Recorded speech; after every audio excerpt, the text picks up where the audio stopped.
Buen día, esto es Perú 21, yo soy Patricia Quispe y hoy nos encontramos con el congresista del Partido Morado, Gino Costa. Congresista, bienvenido a Perú 21. Gracias, Patricia, un gusto estar en tu programa. Buen día, congresista. Congresista, ya el Congreso llegó a sus 100 días, 103 días desde que se instaló, y nosotros quisiéramos conocer cuál es su balance respecto de la performance que ha tenido el Parlamento durante este tiempo, que además ha coincidido con la cuarentena que se nos impuso por el tema de la pandemia del COVID-19. Nos ha tocado difícil por la pandemia. Justo se declara la emergencia el día en que se instala el Congreso. Y eso ha dificultado mucho nuestro trabajo. En segundo lugar, hay que decir que quizá por la inexperiencia de la mayoría de integrantes del Congreso, hemos tenido muchas dificultades en respetar los procedimientos y actuar transparentemente. Las reuniones del Pleno con frecuencia ocurren muy tarde. Se ha exonerado, muchos proyectos de ley de trámite de comisiones han saltado de junta de portavoces directo al Pleno, sin escuchar a los entes públicos y privados interesados en los proyectos, en las leyes más importantes que han sido aprobadas por el Congreso.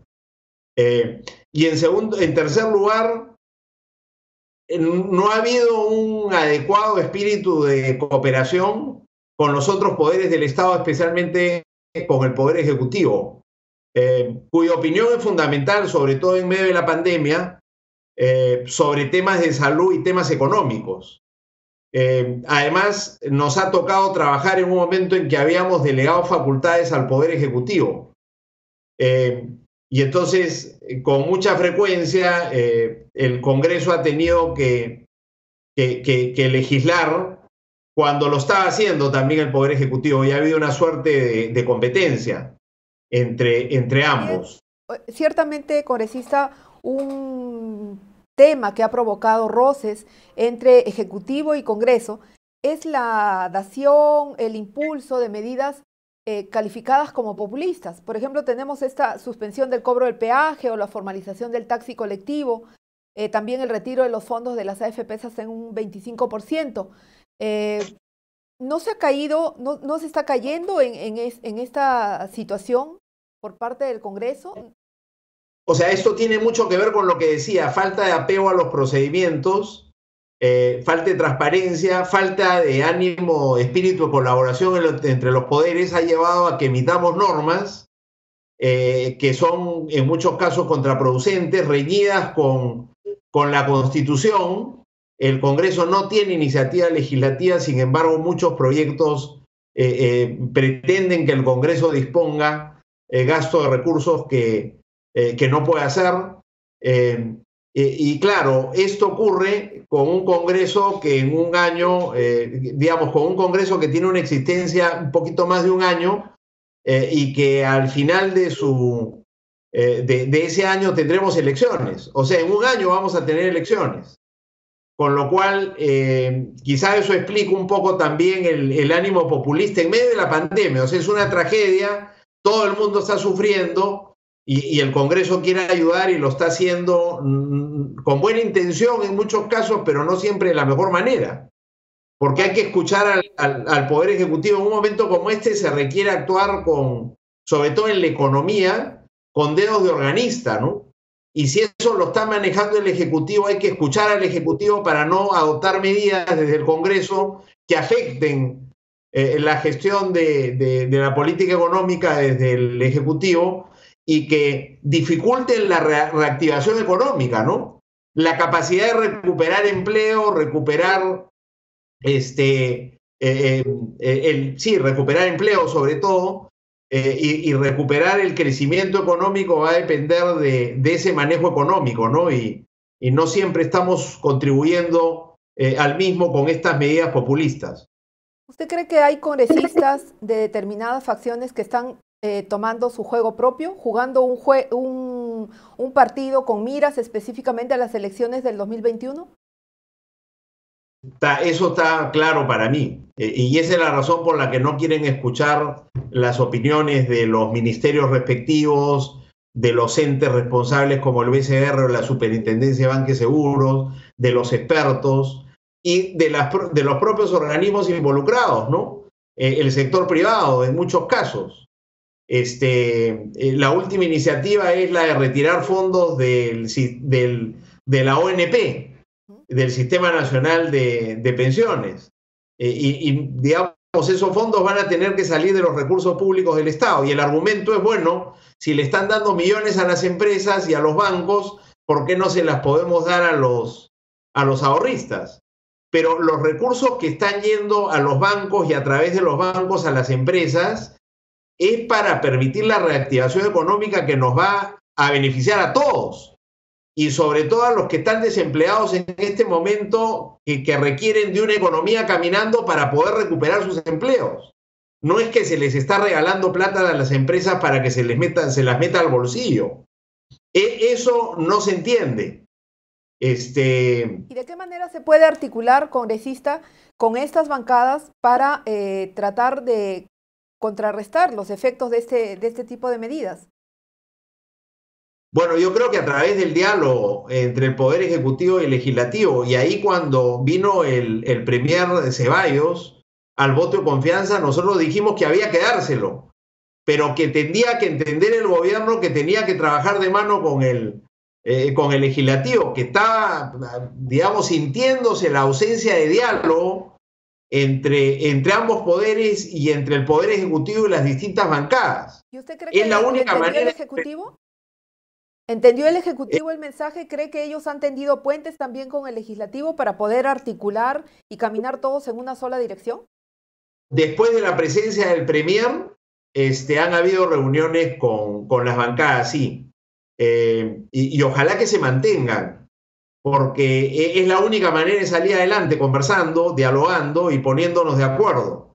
Y ese diálogo no se debe limitar al Ejecutivo con el Congreso, tiene que involucrar, digamos, al sector privado y a todos los actores sociales relevantes, ¿no? A los propios trabajadores, para que todos podamos sumar esfuerzos en torno a una única estrategia económica y sanitaria hacia adelante, ¿no? Si queremos recuperarnos de esta caída impresionante del PBI como resultado de las medidas para enfrentar la pandemia, ¿no? Gianfranco La Castañola... única manera es trabajar juntos y no, para poder trabajar juntos con éxito hay que dialogar, conversar e ir poniéndose de acuerdo. Gianfranco Castañola señalaba la semana pasada a Perú 21 que faltaba un manejo político, un puente del Ejecutivo con el Congreso, y advertía en ese contexto sobre la necesidad de una renovación del gabinete. ¿Cuál es su opinión al respecto?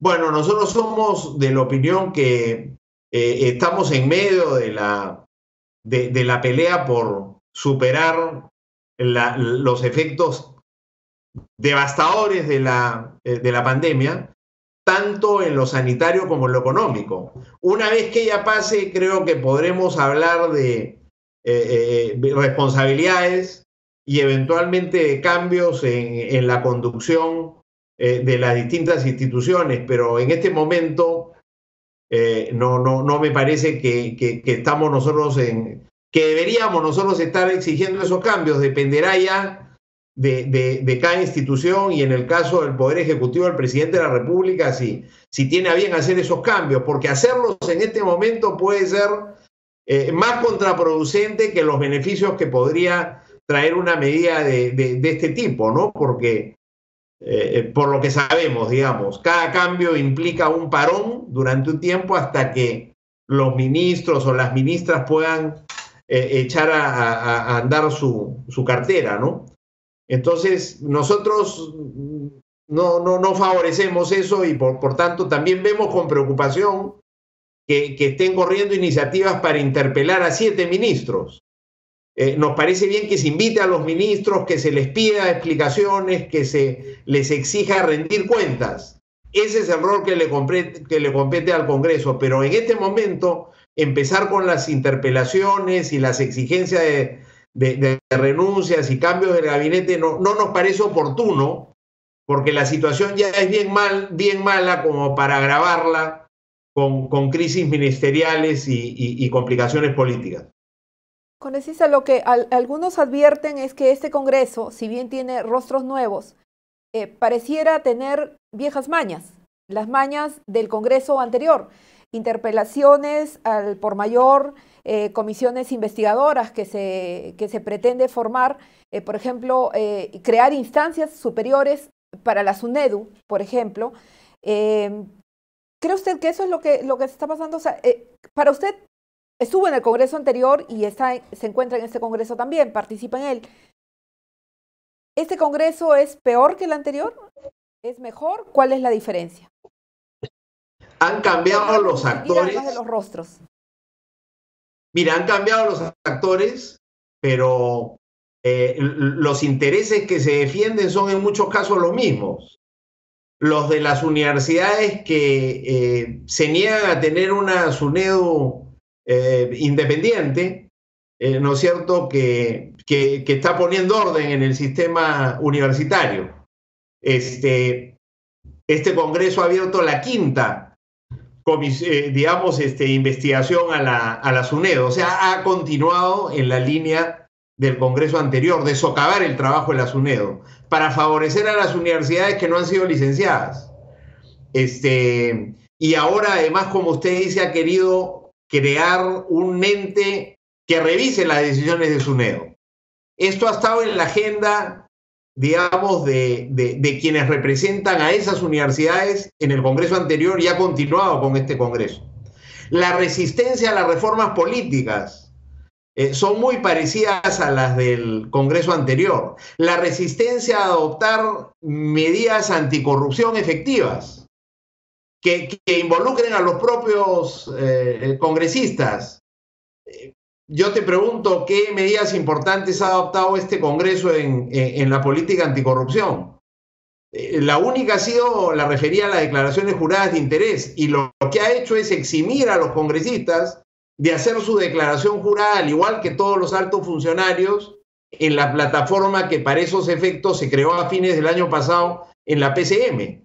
Y se ha creado un sistema, digamos, un régimen especial de declaraciones juradas para los congresistas en la Contraloría General de la República. Es la única medida anticorrupción importante. Y hay congresistas... ¿No, congresista? El blindaje también se mantiene. El blindaje también se mantiene. Esta semana, por ejemplo, la Subcomisión de Acusaciones Constitucionales ha reactivado denuncias contra Pablo Sánchez y además se ha negado a ver un caso de Pedro Chávarri por el tema de encubrimiento. Así es, no se les ocurrió mejor cosa que en la primera reunión de la Subcomisión de Acusaciones Constitucionales abrirle una investigación en base a una denuncia desde el 2017 a Pablo Sánchez, que es el fiscal supremo que investiga a los fiscales supremos comprometidos en las investigaciones con los cuellos blancos y que quieren deshacerse de Pablo Sánchez a como dé lugar. La semana pasada, uno de esos fiscales supremos, el señor Tomás Gálvez, denunció constitucionalmente a Pablo Sánchez. Y la respuesta del Congreso es, ¿no es cierto?, abrirle una investigación a Pablo Sánchez con una denuncia, digamos, vieja, que ni el Congreso anterior se atrevió a darle trámite. Y simultáneamente investigar a Chávarri, pero sobre la base de una calificación ya hecha por el Congreso anterior, que había declarado improcedente lo más importante de la denuncia hecha por la fiscal de la Nación contra Pedro Chávarri. Entonces, la investigación tiene por objeto en realidad convalidar el blindaje a Chávarri e investigarlo por un hecho menor totalmente intrascendente, ¿no? Le reitero mi pregunta entonces. Le reitero mi pregunta entonces. ¿Este Congreso es peor que el anterior? En muchos aspectos mantiene las políticas y las prácticas del anterior Congreso, y a eso hay que sumarle, ¿no es cierto?, su comportamiento populista en lo económico. Ahora, me gustaría, congresista, su opinión sobre hablando de medidas populistas. Hay otra que plantea el congelamiento de las deudas bancarias. Y curiosamente, Perú 21 da cuenta de que 3 miembros de la Comisión de Defensa del Consumidor, que es donde se va a ver esta iniciativa, se va a debatir, 3 de ellos se encuentran precisamente endeudados con instituciones bancarias.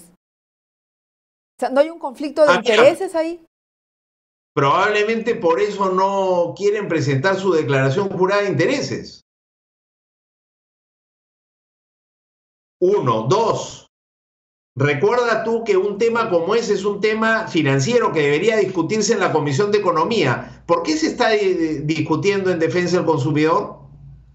Se está discutiendo en defensa del consumidor porque el presidente de la Comisión de Economía lo que hizo al abordar este tema es invitar a todos los interesados, a la superintendencia, ¿no es cierto?, y a las entidades financieras. Y luego de escucharlas quedó muy claro de que esa iniciativa era muy peligrosa y innecesaria, porque ya las entidades financieras se están poniendo de acuerdo con sus deudores, digamos, para reprogramar voluntariamente las deudas ahí donde es necesario, en función de la capacidad de cada entidad crediticia y de las necesidades de los deudores. Pero, digamos, como se nos dijo ahí, hay muchos deudores que sí están en capacidad de continuar pagando. Si se establece una, digamos, moratoria general, el efecto podría ser impedir que quienes están en condiciones de pagar sigan pagando y debilitar a las entidades financieras e impedirles pagar intereses a quienes han depositado sus créditos en las entidades financieras. Con lo cual los desanimas o los desalientas o los perjudicas, porque muchos de ellos viven de los depósitos que dejan en los bancos. Entonces, una medida como esta puede terminar afectando la estabilidad de las instituciones financieras, debilitando el sistema financiero y haciendo más difícil la recuperación económica, porque una de las grandes fortalezas que tenemos para poder recuperarnos rápido es que la economía tiene bases sólidas y una de ellas es la fortaleza financiera. Pero si empezamos a complicar a las entidades financieras, la reactivación económica se va a ver negativamente afectada. O sea que los entes públicos, el MEF, el BCR y sobre todo la superintendencia han desaconsejado de que se adopten esas medidas, porque de hecho, como digo, ya hay voluntariamente una, renegociación de los créditos, que es voluntaria, ahí donde es necesario. Y las entidades financieras... ¿De qué manera se puede contrarrestar los efectos de estas medidas, como señalaba usted, para no perjudicar la estabilidad económica, la estabilidad financiera, pero además la estabilidad institucional y poder atraer nuevos inversionistas, darles la seguridad jurídica que necesitan para invertir en el país en un momento en que necesitamos una recuperación económica, que tenemos que trabajar por una recuperación económica? Bueno, como digo, yo creo que la reacción de la Comisión de Economía fue inicialmente positiva, por eso se la han llevado a una comisión como Defensa del Consumidor, donde no hay reparos ni hay interés de escuchar a quienes hay que escuchar para evitar tomar decisiones que sean contraproducentes. Me parece que ese debate ha llevado a que se enfríe la iniciativa y me parece positivo, porque hay que escuchar y a veces escuchar significa, digamos, retroceder en iniciativas que creíamos buenas pero que pueden resultar contraproducentes. Ojalá que lo mismo ocurra con la iniciativa para devolver los aportes de los ahorristas de los pensionistas de la ONP, que es una iniciativa que va a obligar al Estado a sacar dinero digamos, de los fondos públicos, porque la ONP no tiene ese dinero. Entonces va a ser muy negativo también para las finanzas públicas si se aprueba, ¿no es cierto?, la iniciativa para devolver fondos a los pensionistas de la ONP, porque esos fondos no existen. Esos fondos se utilizan ahora para pagar las pensiones de quienes están ya retirados. No es que hay unas cuentas con los fondos de cada uno. La ONP no funciona como las AFPs. Entonces, esos recursos tendrían que salir del Tesoro Público. Y el Tesoro Público ya está bastante desbordado, digamos, con todos los compromisos que ha asumido para atender las necesidades de las familias, de las empresas y evitar la ruptura de la cadena de pagos, ¿no? Ojalá que esa iniciativa tampoco prospere. No prosperará si hay una buena disposición de escuchar a quienes hay que escuchar. Pero entiendo que la iniciativa ya prácticamente se ha aprobado en la Comisión de Economía, tendrá que ir al Pleno, y si se aprueba, sospecho que la observará el Ejecutivo, ¿no? Pero igual tiene el Congreso la prerrogativa de la insistencia y ha insistido en muchos proyectos, a pesar de las advertencias de que podían ser peligrosos y contraproducentes para la salud de la economía. Ahora, son iniciativas cuyos autores están plenamente identificados y que provienen de tiendas políticas que en el Congreso anterior también establecieron una suerte de alianza. ¿De qué manera se puede frenar esto? Porque son agrupaciones que van sumando votos y a las cuales agrupaciones o bancadas menores les puede resultar difícil confrontar o frenar. Bueno, yo creo que hay que explicitarlo, transparentarlo, incorporarlo al debate público. Muchas de estas bancadas no quieren que estos asuntos salgan de la discusión del Congreso. Y acusan a quienes queremos sacar la discusión ante la opinión pública de traidores, porque deberíamos, digamos, discutir todo a puertas cerradas. Eso sería lo ideal.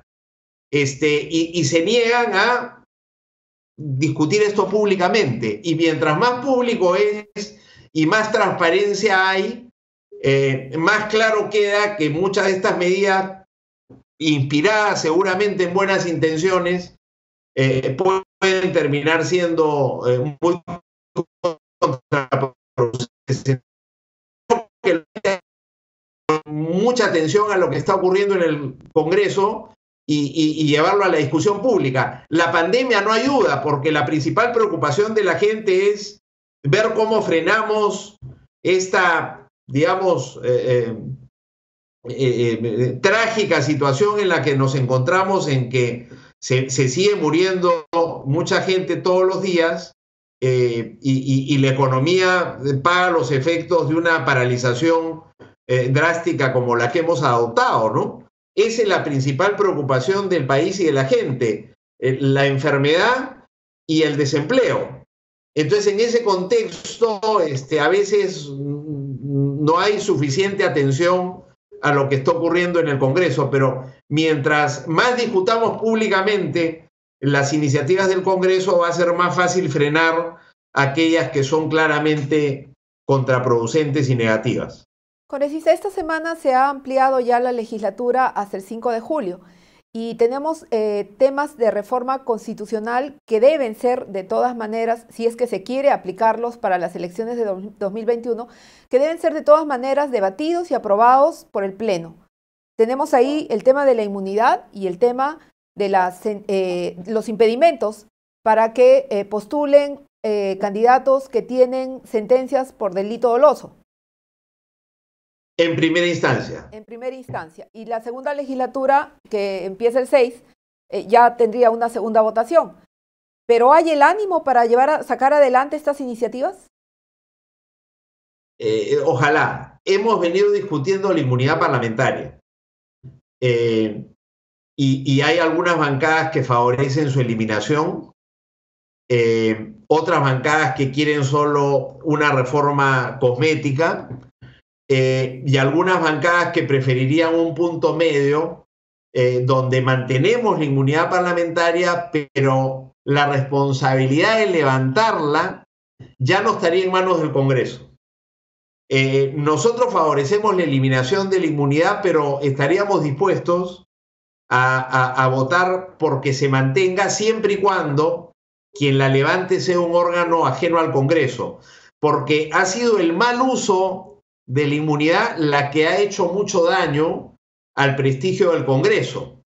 Entonces, mantener la inmunidad tal como está, lo que va a permitir es que se siga socavando el prestigio del Congreso y que este aparezca como un lugar donde los congresistas se protegen con este privilegio mal utilizado de la acción de la justicia y evitan la acción de la justicia. Entonces, si algo ha contribuido al desprestigio del Congreso ha sido eso por un lado, y por otro lado, la interferencia del Congreso con la acción de la justicia en el caso de altos funcionarios a quienes se ha blindado, como Chávarri, Tomás Gálvez, Rodríguez Montesa, para conseguir que esos mismos funcionarios ayuden a líderes políticos en problemas y con investigaciones fiscales de esas investigaciones. Entonces, tenemos que evitar ambas cosas. Tenemos que reformar la inmunidad o acabar con ella, y tenemos que hacerlo esta semana, y tenemos que acabar con los blindajes que le han hecho tanto daño al Congreso anterior, y que este Congreso, si sigue el camino del Congreso anterior, va a terminar afectado por los mismos problemas de falta de credibilidad y desprestigio. Ahora, esta semana es clave porque es la última que tenemos para aprobar una reforma de la inmunidad o su eliminación, y también para hacer la reforma para quienes tengan sentencia de primera instancia no puedan ser candidatos a cargos de elección popular, no solo congresistas, sino cargos de elección popular en general, para cortar los márgenes de maniobra de personas con problemas con la justicia, para